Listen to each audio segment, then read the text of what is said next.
Professor Wiggleby here, and here is a question with enough spark to toast your eyebrows. Is free speech an untouchable right, or does it need limits? In the next few minutes, this video explores both sides, the strong arguments, the awkward problems, and the surprisingly tricky grey areas. This quick guide keeps things balanced, the case for wide-open expression, the case for sensible boundaries, and the messy middle where law, ethics and common sense wrestle like caffeinated octopuses. It stays informative, keeps a grin on its face, and leaves the final verdict to you. So let's take a closer look. Free speech basically covers the freedom to speak, write, protest, laugh at authority, praise authority, or annoy authority equally. The key point is viewpoint protection. If government can punish ideas just because officials hate them, public debate shrinks fast, and society starts acting like a nervous room full of eggshells.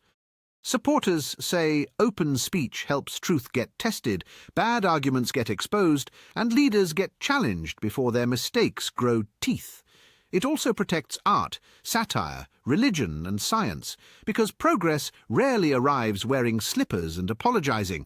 Sometimes the best disinfectant is public criticism with excellent lighting and worse hair. Now the nasty bit. Speech can carry danger, not just opinions. Direct threats create fear. Smears damage lives. Harassment can trap a person in stress from every angle. Even before a courtroom appears, harmful speech can chase people away from work, politics, or ordinary conversation, like a swarm of very rude mosquitoes. A common argument for limits says liberty needs guardrails. If speech directly threatens, deliberately defames, or pushes a crowd toward imminent violence, the damage is not imaginary. In that view, refusing every limit does not create freedom for all. It hands extra power to whoever shouts hardest, longest, and least responsibly. Law often protects far more speech than people expect, especially political speech. In the United States, merely offensive ideas usually stay protected because officials do not get a magic wand for banning ugliness. That strength matters when criticism bites. Today's shocking dissenter can become tomorrow's obvious truth-teller. Even strong free speech systems still draw lines. In the United States, true threats, defamation and incitement to imminent lawless action can face consequences. Other democracies draw some boundaries differently, especially around hateful or dangerous expression. So the question is not simply speech or no speech, it is where the line belongs. Now add the internet, and the puzzle gains rocket skates. Much public speech happens on private platforms where ranking systems, removals and recommendations shape who gets heard. That is not always the same as government censorship. Still, platform decisions affect real debate, real reputations, and what feels speakable in daily life. Moderation gets messy fast. Remove too little, and abuse spreads.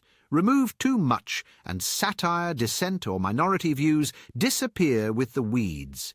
Context matters enormously. A joke, a threat, and a quote can share similar words while meaning completely different things. Rulemaking here feels like untangling headphones during a thunderstorm. Making up your mind gets easier when you test each case with the same toolkit. Consider viewpoint, intent, truth, power, audience, timing, and likely damage. Then ask a hard question. Does this speech need legal restriction, social pushback, platform moderation, or simply a better counter-argument delivered with calmer eyebrows? There is no single answer that makes every case tidy. You can favour very strong protection and still accept narrow limits for serious harm. You can fear censorship and still worry about intimidation. The important part is spotting the trade-off clearly, not pretending one slogan solves everything like a magic toaster. You have seen the central tug of war. Free speech protects criticism, creativity, protest and unpopular ideas, yet some limits aim at threats, incitement and serious harm. That static television image of balanced scales beside a microphone sums it up neatly. Liberty matters, context matters, judgment matters. If this debate gives your brain a cheerful stretch, tap like so I know which questions deserve more attention. If another topic keeps poking at your curiosity, place it in the comments. Thoughtful disagreement is always welcome. Dramatic table flipping is optional. Thanks for watching. See you next time. Before you go, at the top left here is my most recent video. Bottom left is what YouTube says matches your viewing history, bottom right is a playlist of all my videos, and finally, top right is the subscribe icon. Bye again.